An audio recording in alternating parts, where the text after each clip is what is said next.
Aunque hoy en día el término es usado principalmente para referirse a un enemigo, Némesis era en realidad la diosa de la venganza, el equilibrio y de la justicia retributiva.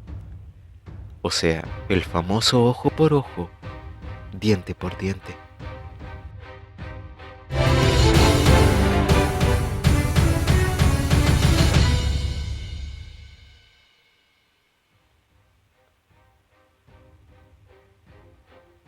Némesis es considerada una de las deidades primordiales de la mitología griega. Hija de Nix, la noche, y de Erebo, la oscuridad, era la encargada de mantener un justo equilibrio en las cosas. Vale decir que si alguien era demasiado bendecido por la fortuna, Némesis intervenía. Así como por el contrario, si alguien era muy afectado por la desdicha, ésta también acudía para equilibrar la balanza.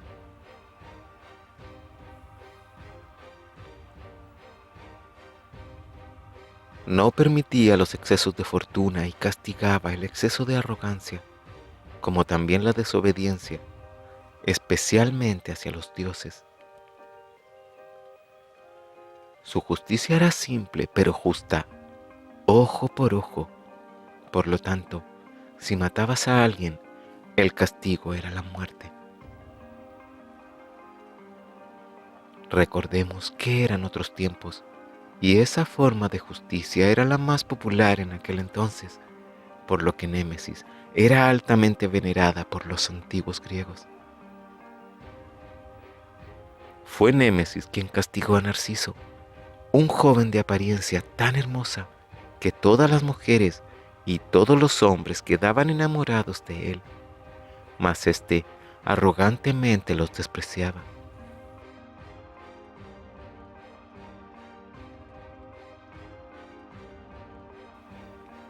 La ninfa Eco, de cuya boca salían las palabras más bellas jamás dichas, y quien fuese condenada por la diosa Hera, quitándole la voz y obligándola a repetir las últimas palabras que alguien le dijera, se había enamorado de Narciso. Pero éste la rechazó cruelmente, provocando que la ninfa se escondiera en una cueva, hasta que fue consumida totalmente y solo quedó su voz. Por esta razón, Némesis lo maldijo, haciendo que éste se enamorara de su propio reflejo, hasta que finalmente murió, ahogado en un río, en donde se acercó tanto que cayó tratando de alcanzar su propio reflejo en el agua. Es de ahí de donde proviene el término narcisismo, que hasta el día de hoy se usa en psicología para describir a una persona que está enamorada de sí misma. También actuó contra Creso, último rey de Lidia, quien poseía una fortuna, territorios y también una ambición incalculable, por lo que Némesis lo envió con ayuda del oráculo a enfrentar a Ciro II de Persia. Creso y su ejército fueron derrotados y el imperio de Lidia quedó destruido.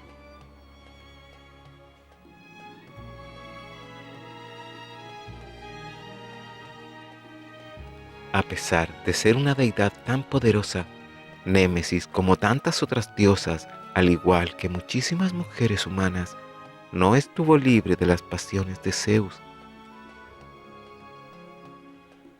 Este se había obsesionado con la diosa de la venganza y no dejaba de perseguirla día y noche. Intentando escapar del dios del Olimpo, Némesis se transformó en varios animales, intentando así eludirlo. Un día, esta se transformó en una oca. Entonces Zeus adoptó la forma de un cisne y así pudo hacer la suya.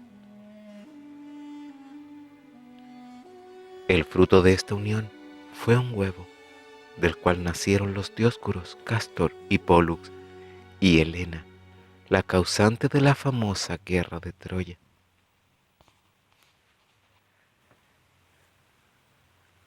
Como se darán cuenta, a pesar de no ser una deidad tan famosa como otras, Némesis ha estado vinculada con algunos de los acontecimientos y personajes más importantes de la mitología griega.